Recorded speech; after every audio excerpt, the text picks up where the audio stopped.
The Legend of Johnny Appleseed. Part 1. Johnny and His Apple Seeds. Johnny Appleseed was born near Boston in 1775. His real name was John Chapman. When he was a child, he played in the forest and in the fields. His best friends were animals. He loved all animals. He played with them and talked to them. His family was very religious. Johnny's first book was the Bible, but he also liked Aesop's fables. Johnny loved the tales about animals and their adventures. When Johnny was a teenager, he worked as a missionary with the Indians. He converted many Indians to Christianity. He taught them about the Bible. The Indians were his friends. When he was 26 years old, he had a vision. An angel appeared to him. The angel said, "Go and plant apple seeds across America. The settlers of the new frontier want good apples to eat." Johnny was surprised, but he was happy. He was a kind person, and he wanted to help others. He took a big sack and filled it with apple seeds. He carried this sack on his back. In one hand he carried the Bible, Aesop's fables, and other religious books. Now he was ready to cross the continent and plant America's favorite fruit, the apple. Johnny was an unusual man. He was tall and thin. He had long hair and a beard. He never bought new clothes. He wore an old coffee sack and the old clothes people gave him. He didn't usually wear any shoes. He wore a saucepan on his head. One of Johnny's friends said, "God bless you, Johnny. We are happy for you. You are similar to St. Francis of Assisi. He loved animals and lived a simple life." Johnny said, "I want to plant apple seeds across America. Every American family will have apple trees with good apples to eat." In 1800, Johnny began his long journey across America. At that time, America was a very young country. The American continent was a wilderness. It was unexplored. There were no roads and few maps. This immense land was called the American frontier. Many settlers wanted to explore the frontier. Johnny walked from Massachusetts to New York. From New York he walked to Pennsylvania. Then he crossed Ohio, Indiana, and a big part of the Midwest. Every day he moved west. He traveled across America and planted apple seeds. He built fences around the fields and then continued his journey. Settlers traveled to the frontier and found the apple orchards. They ate the delicious fruit, green, red, and yellow apples. When the settlers found an apple orchard, they built a home there.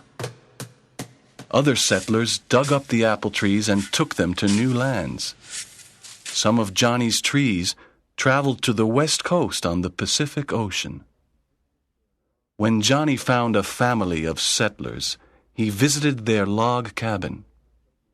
He helped them with their work. He told the children stories and sang songs. One day, Johnny visited a family of settlers in the Midwest. This family loved books. He gave them a few pages from his books. "You can read them and give them to me when I return in a few months," he said. The family was very happy. In this way, Johnny created the first library on the frontier. Many children learned to read thanks to Johnny and his library.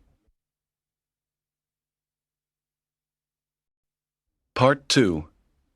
Johnny becomes a legend.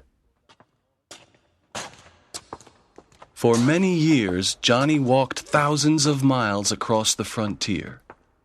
He planted apple seeds, lent books, protected animals, and made friends with settlers and Indians. The Indians liked Johnny because he had no weapons and respected nature.